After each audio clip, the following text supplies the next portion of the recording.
শুভ সকাল বন্ধুরা, কেমন আছো তোমরা সবাই? আশা করবো প্রত্যেকে খুব ভালো আছো, সুস্থ আছো। নতুন সকাল, নতুন দিন, আরও একটা নতুন ভিডিওতে তোমাদের সবাইকে স্বাগত জানাচ্ছি। সকাল সকাল আজকে রান্নাবান্না দিয়ে ব্লগটা শুরু করলাম। সকালে তো সমস্ত আশেপাশি কাজকর্ম সব কমপ্লিট হয়ে গেছে। ওইদিকে দেখো ভাত বসিয়ে দিয়েছি, দিয়ে এদিকে সবজি কেটে গুছিয়ে নিয়েছি। মাছ আগের দিন নিয়ে এসেছিলো, ওই জন্যে কেটে বেছে রেখেছিলাম। আর সকালবেলা ফ্রিজ থেকে বার করে জলে দিয়ে রেখেছিলাম বরফ ছাড়ার জন্য। তারপর এদিকে লবণ হলুদ নিয়ে মাখিয়ে রেখেছি।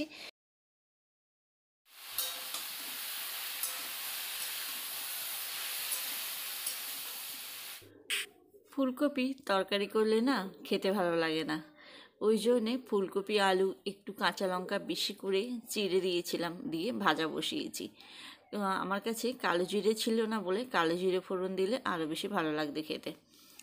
আর এইদিকে মাছ বসিয়েছি, বেলা হয়ে গেছে, ওই জন্যে দুটো কড়াই রয়েছে যেখানে, আর দুই দিকের গ্যাস ফাঁকা রয়েছে যেখানে, ওই জন্যে ভাবলাম দুই দিকে বসিয়ে দিই, একটু তাড়াতাড়ি হয়ে যাবে। আর ফুলকপি ভাজাটা করছি তো দেখো অনেকটা লেগে গেছে, অনেকটা তেল দিয়ে ভেজেছি, তবু আলুগুলো যখন নরম হয়ে যায় না কড়ার সাথে লেগে যায়, চাপা দিয়ে দিয়ে ভাজছি ওই জন্যে। তা কড়াটা বার করে দিলাম, আর এখানে দেখো মেয়েকে এক চামচ ভাত দিয়েছি ফুলকপি আলু ভাজা দিয়ে। আর আমি এইদিকে হচ্ছে কলা দিয়ে আলু দিয়ে আদা জিরে বাটা দিয়ে হচ্ছে মাছের ঝোল করলাম। ঝোলটা ফুটবে, এখনও ফুটবে, একদম একদম একটু মাখো মাখো রাখবো, দেখি নামিয়ে নেবো। রান্নাঘরের মোটামুটি কাজকর্ম গুছিয়েছি, গুছিয়ে ঘরে এলাম। এসে মেলার সময় অনেক সাজু জিনিস কিনেছিলাম, সেগুলো না একদম গোছানো হয়নি। এত কাজের চাপ ছিল তখন, না তখন মালের চাপটা খুব ছিল, ওই জন্যে যেরকম জিনিস এনেছিলাম সেরকম ধরে জিনিসপত্রগুলো সব রেখে দিয়েছি, গোছানোর একটাও টাইম হয়নি। ভাবলাম আজকে যেকালে গোছাচ্ছি তোমাদের সাথেও একটু শেয়ার করি। অনেক দিন ধরেই পিতলের বাটা গ্লাস কিনবো, ঠাকুরের ইচ্ছা ছিল, কিনতে পারছিলাম না। তা এবারে এটা কিন্তু মেলার থেকে না, এটা দোকান থেকেই কিনেছি, কাঁসার দোকানে গেছিলাম, ওখান থেকে নিয়েছি। আর ওখানে আমি দুখানা হার কিনেছি, একটা ওই গলা চাপা হার, ওই সাদাটা, এরকম হার আমার ছিল না, তাই এবারে প্রথমবার এরকম হার কিনেছি। কাপড়ের সাথে পরার জন্য সবাই দেখছি ওরকম হার পরে, তা আমার ওরকম হার ছিল না, তাই এবারে খুব ইচ্ছা ছিল ওরকম একটা হার কেনা, তাই কিনলাম। আর তিনখানা ফুল কিনেছি, এগুলো টপের মধ্যে ছোট্ট কিনেছি। আমি যে নতুন টিভি নিয়েছি, টিভির সামনে যে র্যাকটা করা হয়েছে, ওখানে দুটো ফুল দিয়ে রাখলে বেশ দেখতে সুন্দর লাগবে। আর এই চোকাটার কথা বলছিলাম, খুব সুন্দর হয়েছে। তা এই কটা জিনিসপত্র মেলায় কিনেছিলাম, যার জিনিসের দাম না পুরো একদম ছোঁয়া যাবে না জিনিস, এত পরিমাণে জিনিসের দাম। তা আজকে একটু ঝাড়পোছ করছি, সকালে মালের চাপটা নেই, ওই জন্যে ভাবলাম যে না এবেলা ঘরটা একটু পরিষ্কার করে ফেলি। তা অনেক দিন এগুলো একটু পোছা হচ্ছে না, মেলার সময় বাড়িতে ছিলাম না, বাপের বাড়ি গিয়েছিলাম, ঘর বাড়িগুলো সব পোছা হয়নি, ঝাড়পোছ কম হয়েছে। আর এমনি একদিন দুদিন যদি ঘর বাড়ি না ঝুলঝাড় হয় না, মনে হবে যেন কতকাল আমরা ঘরে থাকি না।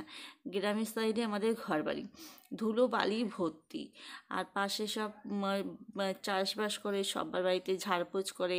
এই যেমন এখন ধানের সিজন হচ্ছে, সবাই এখন ধান ঝাড়ছে, ওই ধুলো টুলো উড়ে আসে, এলে ঘর বাড়িতে এমনি প্রচণ্ড পরিমাণে ধুলো হয়। আর আমাদের পিছনে একটা মানে কতটা জায়গায় পুরো একদম সেই জঙ্গল হয়ে রয়েছে, যেই যত নোংরা, যার যত বাড়ির ডাস্টবিনের নোংরা সব আমাদের জানলার পিছনে এসে ফেলে, আর একদম পুরো ঘর বাড়ি আমার ধুলোই ধুলো হয়ে যায় সব সময়। পিছনের জানলাটা বেশিরভাগ আমি একদম খুলি না, জানো না, এত পরিমাণে পরের জায়গায় কি বলবো, যে যা পারে এসে রাখে। আর পিছনটা একদম পুরো আমার একদম বাদা বন, একদম জঙ্গল হয়ে রয়েছে,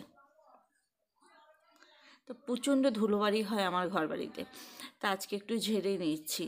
এই যে ঘরটা ঝাড়া হয়ে গেছে, টিভির সামনেটা ঝাড়লাম, ফুলগুলো সব তাকে গুছিয়ে রাখলাম, দাঁড়া ভালো করে একবার তোমাদেরকে আমার হোম ট্যুরের মতন তোমাদের হয়ে গেল, ঘরটাও দেখানো হয়ে গেল, একদম ভালো করে ঘরটা তোমাদেরকে দেখিয়ে দিই।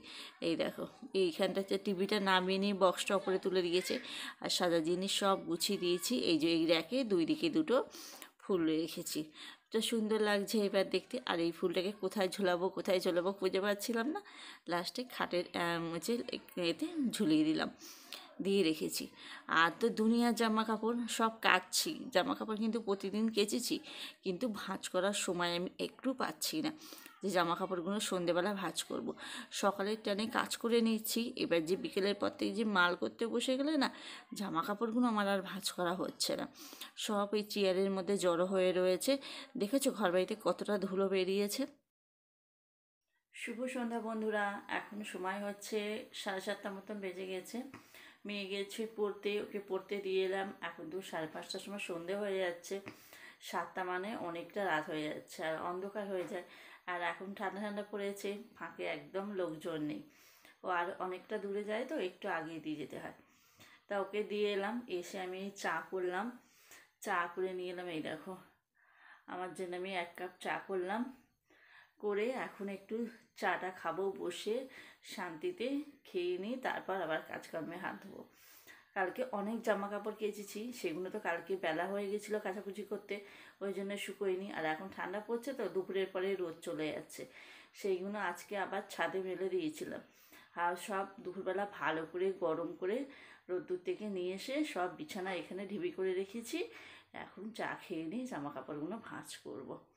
চলো চাটা খেয়ে নিই, তারপর আবার পরে আসছি।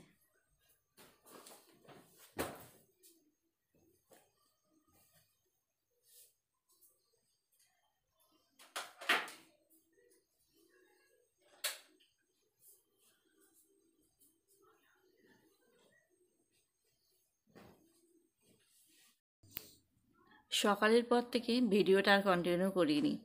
আর এই দেখো জামা কাপড়ের সব পাহাড়, এখন হাত ফাঁকা রয়েছে, ভাবলাম যে জামা কাপড়গুলো গোছাই।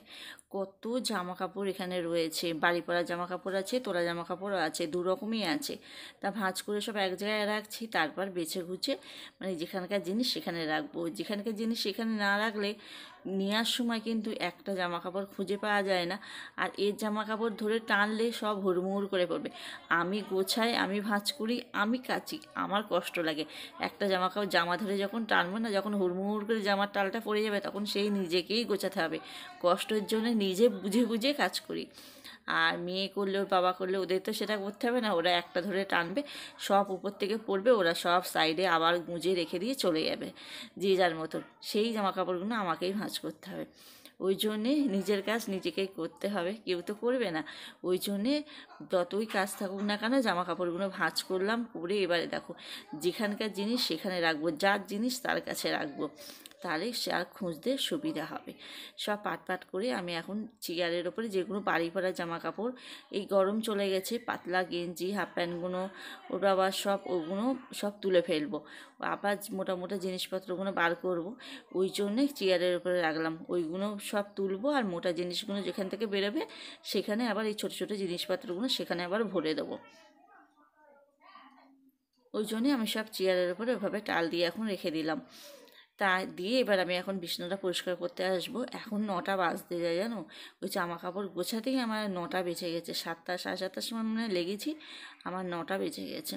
ভাবলাম না বিছানাটা করি, বিছানাটা করে যাই। মেয়েকে আনতে যাই, 9টা বাজতে 5 মিনিট বাকি, তখন মেয়েকে আনতে যাই।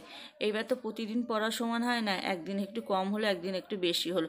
আর লাস্টে অঙ্ক করায়, অঙ্ক করালে একটু সময়টা বেশি লাগে, অঙ্কটা একটু বোঝাতে সময় লাগে, ওই জন্যে লেট হয়ে যায়। এবার আমি গিয়ে না অনেকক্ষণ রাস্তায় দাঁড়িয়ে থাকতে হয়। এইবার সবাই যাচ্ছে আসছে, আর অত রাত্রে আমি কি রাস্তায় একটা বউ মানুষকে দাঁড়িয়ে থাকলে না কেমন লাগে, খারাপ। সবাই যাচ্ছে আসছে, আর আমি চুপচাপ ওখানে গিয়ে ওকে দাঁড়িয়ে রয়েছি, কেমন একটা খারাপ লাগে। তা কী করবো, ওদের তো সময় ঠিক থাকে না, ওই জন্যে তাও আমাকে যেতে হয়। আর আমার বাড়ি আসতে আসতে 15-20, 9টা 15-20 এরকম বেজে যায়। এসে হাত মুখ ধোয়া, মেয়েকে ড্রেস ছাড়িয়ে ও হাত মুখ ধুলো, আমি হাত মুখ ধুলো, ঘরে ঢুকতে ঢুকতে 9:30টার ওপর হয়ে যায়। তা আমি চুলটা একটু বাঁধবো, চুলটা বাঁধাই হয় না রাত্রিবেলা। এই যে দুপুরবেলা আমি চুলটা আঁচড়াই, আর আমি চুল আঁচড়ানোর সময় হয় না, পরের দিনকে আবার চুল আঁচড়াই। চুলের একটু আমার যত্ন নেই, কত চুল ছিল, সব চুল আমার উঠে গেছে। তা শ্যাম্পু করেছি আর আজকে একটু বেশ করে মাথায় তেল দিয়েছি, দিয়ে ভাবলাম একটু বেলুনি করি। বেলুনি না করলে না চুলগুলো মানে ক্লিপ দেওয়া থাকে তো ক্লিপগুলো তো ভেঙে যায়, ওরকম করে করে যে আমার কত ক্লিপ ভেঙে গেছে। লাস্টে যখন অসুবিধা হয় তখন ক্লিপ খুলে ফেলি, চুলটা একদম বালিশের সাথে ডলে, চুলগুলো সকালবেলা যখন আঁচড়াই মুঠো মুঠো চুল ওঠে। কী বলতো, যেদিনকে কাজে বসি না, কাজ করতে করতে 10:30 11টা বেজে যায়। এবার কাজ থেকে উঠে খাওয়া দাওয়া সেরে হাত মুখ ধুয়ে রান্নাঘর গুছিয়ে ঘরে আসতে আসতে 11:30 12টা বেজে যায়। তখন না এই এনার্জি হয় না যে নিজে মাথা আঁচড়াবো, মুখে ক্রিম মাখবো, পরিষ্কার হব। তখন কিন্তু ওইসব একটু এনার্জি হয় না। তখন ঘরে এসে হাত মুখ ধুয়ে এসে নাইটিটা ছেড়ে আমি শুয়ে পড়ি। তা আজকে একটু হাত ফাঁকা আছে। এখন বাজে হলো 9টা বাজতে 5 মিনিট বাকি, আর এখন আমি যাচ্ছি মেয়েকে নিয়ে আসতে। এদিকে আমার সমস্ত কাজ কমপ্লিট হয়ে গেছে, এসে শুধু হাত মুখটা একটু ধোবো। এই দেখো বিছানা হয়ে গেছে, একদম বিছানা রেডি করে যাচ্ছি, এসে শুধু খাবো। তো চলো নিয়ে আসি, তারপর দেখা হচ্ছে। আজকে সারাদিনটা আমার কাজবাজ ছিল না বলে ঘরের কাজকর্ম করতে করতেই সারাদিনটা কাবার হয়ে গেল। কাজ না থাকলে না ভাবি কি করব কি করব। চোখে রেখে যদি কাজ করা হয় না, সংসারের কাজ সারা দিনেও ফোরানো হয় না। কিন্তু ছেলেরা বাইরে থেকে এসে বলবে তোমরা ঘরে শুধু রান্না খাওয়া, তোমরা ঘরে কি কাজ করো। ঘরে আমরা জানি আমাদের ঘরে কি কাজকর্ম থাকে। দেখো আজকে আমার বাইরের কাজ ছিল না বলে সংসারের কত কাজকর্ম আমি করলাম। শুয়ে পড়ছিলাম, তখন মেয়ে বললো মা আমি রুমাল কিনে এনেছি, আমার রুমালের সাইড সেলাই করে দেবো না, ধারগুলো যদি না সেলাই করে দাও আমি ভেতরের ফুলটা করব কি করে। ওদের স্কুলে হাতের কাজ দিয়েছে রুমাল, তা রুমালে ডিজাইন করবে। তো বললো মা করে দাও, তাহলে কালকে সকালবেলা আমি গিয়ে স্কুলে বসে বসে আমি ডিজাইন তুলতে পারবো। তো ভাবলাম না করেই দিই। আজকের ভিডিওটা এখানেই শেষ করছি। শুভরাত্রি, সবাই টাটা।